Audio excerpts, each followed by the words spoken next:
जय जय राम, श्री राम जय राम, जय जय राम, श्री राम जय राम, जय जय राम। राजऋषि अम्बरीश के एकादशी व्रत निष्ठा की कथा है। आप सुनिए। हमारे इस चैनल में आप सभी भाई बहनों का बहुत बहुत स्वागत है। सुनते रहिए। जय श्री कृष्णा, जय जय श्री राधे राधे। जय श्री कृष्णा, जय जय श्री राधे राधे।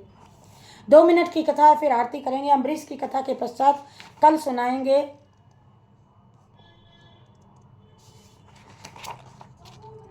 हरिवल्लभ भगवान के प्रिय सभी भक्तों की कथा में राजऋषि अम्बरीश के एकादशी व्रत निष्ठा की कथा है। सुनिए। राजा अम्बरीश ने एक बार अपनी पत्नी के साथ श्री कृष्ण को प्रसन्न करने के लिए वर्ष की सभी एकादशियों का व्रत का नियम किया। बरस पूरा होने पर पारायण के दिन उन्होंने धूमधाम के साथ में भगवान श्री केशव की पूजा की, ब्राह्मणों को गौदान दिया। ये सब करके जब वे पारण करने जा ही रहे थे, तभी महर्षि दुर्वासा ऋषि शिष्यों के सहित पधारे। राजा ने उनका सत्कार किया और उनसे भोजन करने की प्रार्थना की। दुर्वासा जी ने राजा की प्रार्थना स्वीकार कर ली और स्नान करने यमुना तट पर चले गए। द्वादशी केवल एक घड़ी शेष रह गई थी। द्वादशी में पारण न करने से व्रत भंग होता। उधर दुर्वासा जी आएंगे कब ये पता नहीं था। अतिथि से पहले भोजन करना अनुचित था। ब्राह्मणों से व्यवस्था लेकर के राजा ने भगवान के चरणोदक को लेकर के पारायण कर लिया और भोजन के लिए ऋषि की प्रतीक्षा करने बैठ गए। दुर्वासा जी स्नान करके लौटे ही तपोबल से राजा के पारण करने की बात जान ली।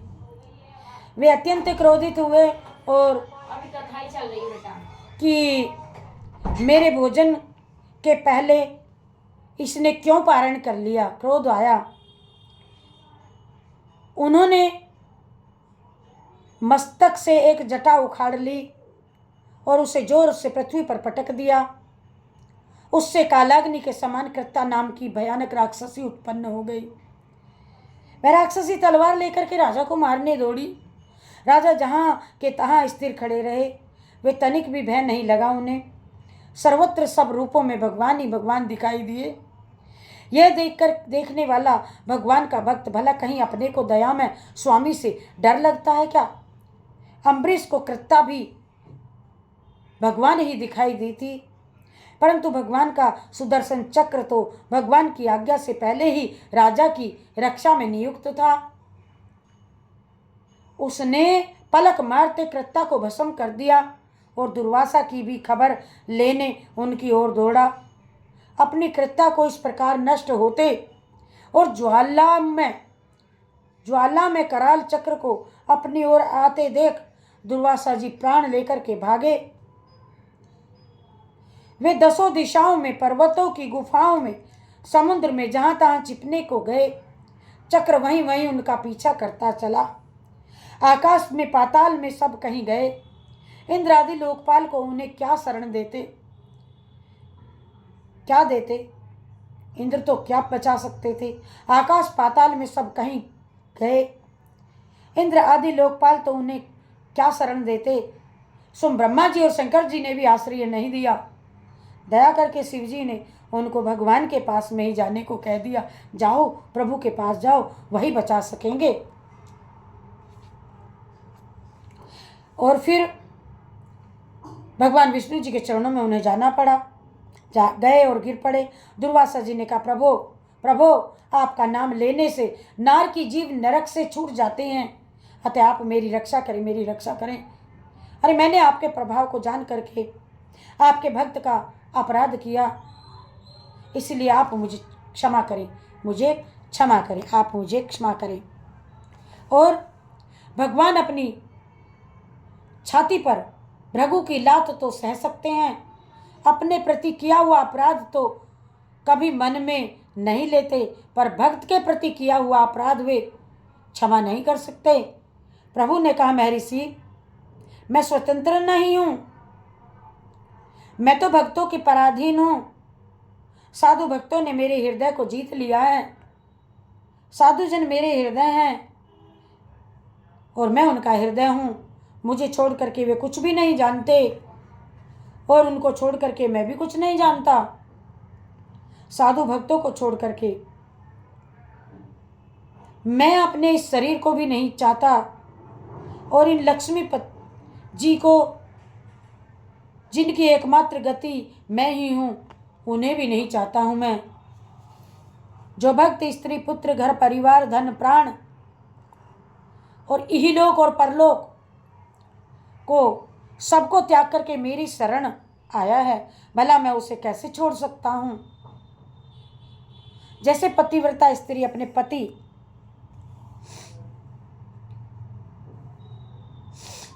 को अपने सेवा से वश में कर लेती है, वैसे ही समदर्शी भक्तजन मुझ में चित्त लगा करके मुझे ही अपने वश में कर लेते हैं। और नश्वर स्वर्ग आदि की तो चर्चा ही क्या। मेरे भक्त मेरी सेवा के आगे मुक्ति को भी स्वीकार नहीं करते। ऐसे भक्तों के मैं सर्वथा अधीन हूँ। अतएव ऋषिवर आप इन महाभाग नाभाग तनिए के ही पास चले जाएं, वही आपको क्षमा कर सकते हैं, वही आपको शांति मिलेगी। इधर राजा अम्बरीश बहुत चिंतित थे। उन्हें लगता था कि मेरे ही कारण दुर्वासा जी को मृत्यु भय से ग्रस्त होकर के भूखे ही भागना पड़ा। ऐसी अवस्था में मेरे लिए भोजन करना कदापि उचित नहीं है। अतः वे केवल जल पी करके ऋषि के लौटने की पूरी 1 वर्ष तक प्रतीक्षा करते रहे। वर्ष भर के बाद दुर्वासा जी जैसे भागे थे वैसे ही भयभीत दौड़ते हुए आज आए हैं और उन्होंने राजा का पैर पकड़ लिया। ब्रह्मांड के द्वारा पैर पकड़े जाने से राजा को बड़ा संकोच हुआ। अरे जब ब्राह्मण ने उनके पैर पकड़े तो राजा को बड़ा संकोच हुआ और उन्होंने स्तुति करके सुदर्शन चक्र को तुरंत शांत कर दिया। महर्षि दुर्वासा मृत्यु के भय से छूट गए। सुदर्शन का अत्युग्र ताप जो उन्हें जला रहा था आज शांत हुआ। अब प्रसन्न होकर के वे कहने लगे, आज मैंने भगवान के दासों का महत्व देख लिया। राजन, मैंने तुम्हारा इतना अपराध किया था पर तुम मेरा कल्याण ही चाहते हो। जिन प्रभु का नाम लेने से ही जीव समस्त पापों से छूट जाता है, उन तीर्थपाद श्री हरि के भक्तों के लिए कुछ भी कार्य शेष नहीं रह जाता। तुम बड़े दयालु हो। मेरा अपराध न देख करके तुमने मेरी प्राणों की रक्षा की।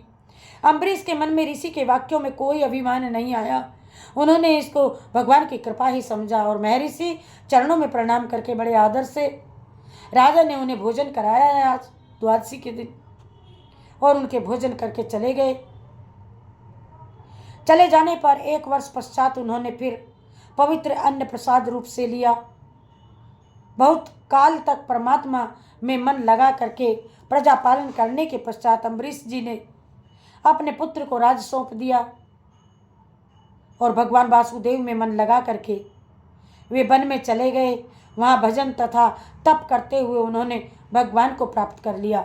श्री राम जय जय राम, श्री राम जय जय राम, श्री राम जय जय राम, श्री राम जय जय राम, श्री राम जय जय राम, श्री राम जय जय राम, श्री राम जय जय राम, श्री राम जय जय राम। अम्बरीश की कथा सुनाई। आज आपको एकादशी की कथा भी इसी में आ जाती है। जय जय श्री कृष्णा, जय जय श्री राधे राधे।